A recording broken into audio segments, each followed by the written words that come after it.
കഴിഞ്ഞ 2 ദിവസമായി കലാപകലുഷിതമായിരുന്ന കാഠ്മണ്ഡുവിലെ ഏറ്റവും പ്രധാനപ്പെട്ട തെരുവിലാണ് ഞാനും സ്റ്റീഫൻ മാത്യുവും ഇപ്പോൾ ഉള്ളത്.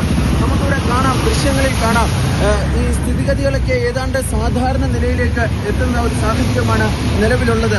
കർഫ്യൂ തുടരുകയാണെങ്കിലും ജനങ്ങൾ ഭീതിയൊഴിഞ്ഞ് തെരുവിലേക്ക് ഇറങ്ങി തുടങ്ങി. എന്നാൽ രാവിലെ ഞങ്ങൾ കാഠ്മണ്ഡുവിലെത്തുമ്പോൾ സ്ഥിതി ഇതായിരുന്നില്ല. ജൻസി പ്രക്ഷോഭം ഇളക്കിമറിച്ച കാഠ്മണ്ഡുവിലെ പ്രധാനപ്പെട്ട തെരുവുകളിലൊന്നിലാണ് ഞാനും ക്യാമറാമാൻ സ്റ്റീഫൻ മാത്യുവും ഇപ്പോൾ ഉള്ളത്.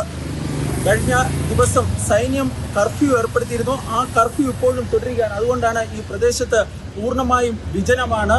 കർഫ്യൂവിന് ഇളവ് നാളെയോടെ ഉണ്ടാകുമെന്നാണ് പ്രതീക്ഷ. എങ്കിലും രാജ്യം സൈന്യത്തിന്റെ നിയന്ത്രണത്തിലായിരിക്കും. സംഘർഷബാധിത പ്രദേശങ്ങളിൽ സൈന്യത്തിന്റെ പട്രോളിംഗ് ഇപ്പോഴും തുടരുന്നു.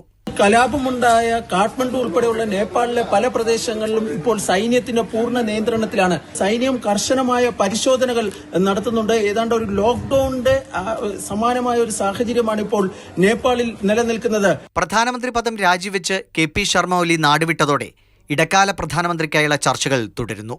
സുപ്രീംകോടതി മുൻ ചീഫ് ജസ്റ്റിസ് സുശീല കർക്കിയുടെ പേര് പരിഗണനയിൽ വന്നുവെങ്കിലും സുശീല കർക്കി പദവി ഏറ്റെടുക്കാൻ തയ്യാറായില്ല എന്നാണ് വിവരം. നേപ്പാളിന്റെ ഊർജ്ജ പ്രതിസന്ധിക്ക് പരിഹാരമുണ്ടാക്കിയ കുൽമാൻ ഗീസിംഗിനാണ് മറ്റൊരു സാധ്യത. ഇടക്കാല പ്രധാനമന്ത്രിയെ സംബന്ധിച്ചുള്ള ചർച്ചകൾ വളരെ സജീവമായി തന്നെ കാഠ്മണ്ഡുവിൽ നടക്കുന്നുണ്ട്.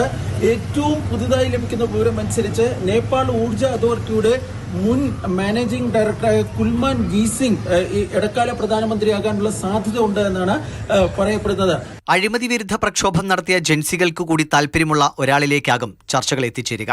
പ്രക്ഷോഭം അടങ്ങിയത് ഇത്തരം ചർച്ചകൾക്ക് സുഗമമായ വഴിയൊരുക്കുന്നുമുണ്ട്. രാഷ്ട്രീയ പ്രതിസന്ധിക്ക് പരിഹാരമുണ്ടാക്കുന്നതിന് വേണ്ടിയുള്ള ചർച്ചകൾ പുരോഗമിക്കുകയാണ് എന്നാണ് ലഭിക്കുന്ന വിവരം. ഇതിനിടയിലാണ് കാഠ്മണ്ഡു ഏതാണ്ട് സാധാരണ നിലയിലേക്ക് മടങ്ങുന്ന ഒരു സാഹചര്യം ഇപ്പോൾ ഉണ്ടായിക്കൊണ്ടിരിക്കുന്നത്. കാഠ്മണ്ഡുവിൽ നിന്നും സ്റ്റീഫൻ മാത്യുവിനൊപ്പം B. ബാലഗോപാൽ, മാതൃഭൂമി ന്യൂസ്.